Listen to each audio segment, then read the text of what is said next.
Promesse biblique du jour.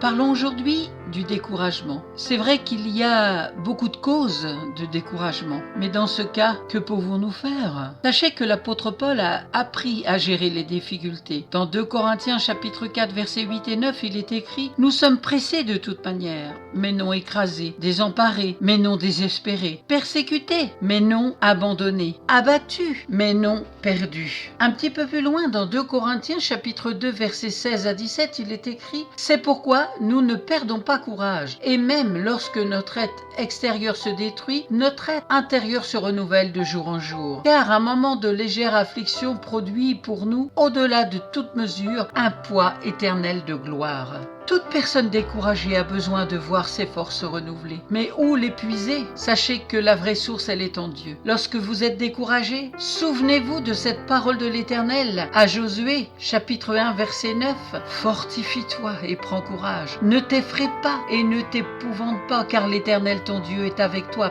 partout où tu iras. » Dieu est la source de notre force. Nous trouvons encore d'autres encouragements dans l'Écriture. Lisons dans 2 Corinthiens chapitre 5 versets 4 et 6. « Car, tandis que nous sommes dans cette tente, nous gémissons, accablés, parce que nous voulons non pas nous dépouiller, mais nous revêtir, afin que ce qui est mortel soit englouti par la vie. Et celui qui nous a formés pour cela, c'est Dieu qui nous a donné les arts de l'esprit. Nous sommes donc toujours pleins de confiance. » Amen. Je vous rappelle la promesse biblique du jour. C'est dans 2 Corinthiens chapitre 4 versets 8 et 9. « Nous sommes pressés de toute manière, mais non écrasés. Désemparés, mais non désespérés. Persécutés, mais non abandonnés. Abattus, mais non perdus. » Soyez bénis. Bon courage. Si vous n'avez pas de Bible, contactez-moi. À très bientôt.